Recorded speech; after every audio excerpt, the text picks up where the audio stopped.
Bonjour à tous. Il est parfois des lectures qui changent la vie.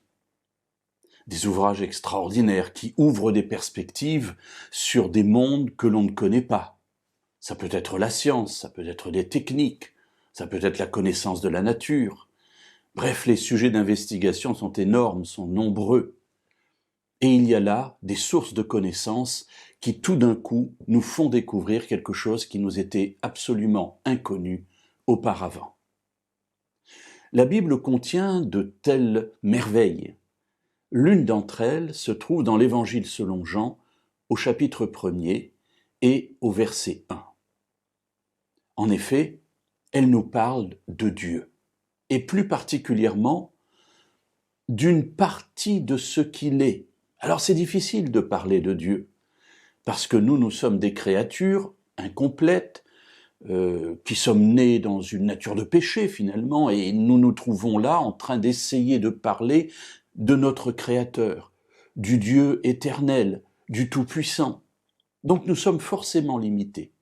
Et quoi que nous disions aujourd'hui et dans les jours qui suivent et dans les mois et les années qui viennent, nous n'arriverons pas de toute façon à cerner la totalité de la personne de Dieu. En revanche, Dieu s'est révélé. Il s'est révélé notamment dans la Bible. Et aujourd'hui, nous allons lire un passage extraordinaire qui ouvre une petite fenêtre sur la nature de Dieu. Au commencement était la parole, et la parole était avec Dieu, et la parole était Dieu. Alors, je n'ai pas le temps de tout développer ici. Jean nous parle de Jésus, le Messie d'Israël, et il l'appelle la parole. Et il nous dit la parole était avec Dieu.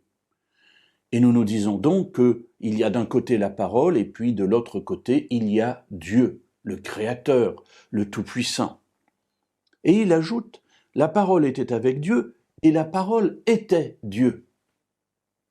Ce qui signifie que Jean est en train de nous dire que cette parole est aussi Dieu. Nous nous trouvons donc avec Dieu, le Tout-Puissant, le Père éternel, et puis à côté la parole qui est le Fils, qui est celui que nous connaissons sous le nom de Jésus, le Sauveur du monde, et les deux sont l'un à côté de l'autre, donc distincts, mais en même temps sont Dieu. Le Dieu unique, le Dieu un.